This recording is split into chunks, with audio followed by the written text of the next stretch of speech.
Welcome back to Southeast Texas Weekly. Joining me to talk more about political matters that we talk about all around Southeast Texas, Kent Batman, the Hardin County GOP chairman. Good to see you, sir. And Don Brown, former congressional candidate from the Democratic side. Good to see you. Howdy. Guys, let's talk about this the question of the McKinney controversy. Everybody seems to know about it. The pool party scandalous situation that erupted. Certainly a painful blight on an otherwise great city, a lot of people say. A police officer resigns, apologizes for his role in the arrest of a young African-American female. There are a lot of stories emerging even on a daily basis. The police officer resigned. What did he do wrong? Don Brown. Yeah, actually, the thing is when we talked about police brutality the last time, you know, I said that the police need to hold themselves to a higher standard. Yeah. And it looks like they did. Was this a case of police brutality? I don't believe it was, not from the tape that we saw. What do you say? What do you base that on? What did you see that? Because what they didn't seem to show on a lot of the stations was where those young men started approaching him in a very confrontational way while he was already engaged with trying to apprehend the female. And it was his responsibility to protect himself when they started coming after him. So he pulled He didn't fire a shot. He pulled his gun. He pulled the gun to get them to back off. They backed off, and he reholstered his gun.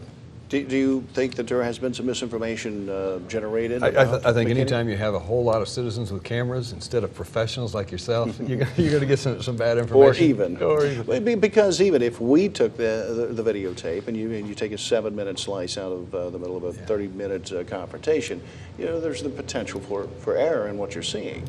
There is that. Here's the problem I have. Okay, I think the officer probably didn't have very good control of the situation. I think he probably made some tactical errors. It'd be very easy to do with those kind of numbers, so many more of them than him. The problem is immediately somebody starts crying racism again. As soon as that happens, we divide, whereas we could possibly agree or disagree on how the officer handled the thing.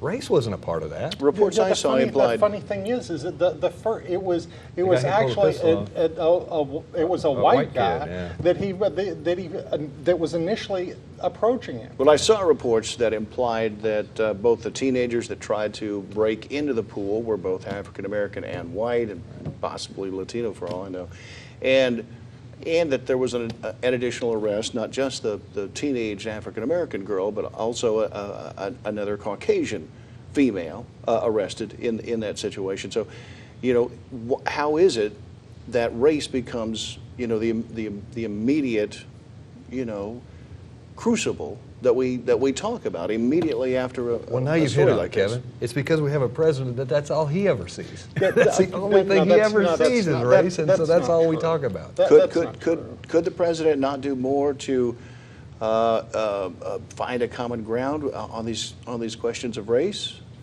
I think he's trying as hard as anyone else is to do that. Remember his speech on race during the primary back in 2008. It moved a lot of people. It was honest. And he dealt with it from a very upfront way. In a campaign? I remember the Henry Gates scenario. I would argue that he fooled people, and then you had Henry Gates, then you had all the other places where he interjected himself, and he always created it as the thing is racial when issue. you start getting into a bubble of being the president, and you start hearing all these things, and if he had initially just heard what we heard about McKinney, he probably would have reacted the same way, because it was when he first came in. There was so much pressure on him to be able to act as the first African-American president. I think there may have been a little bit of overreaction. Well, and that's the question I'm hoping to get to, is this matter of the Henry Gates, you know, situation, the overt references in the Trayvon Martin case.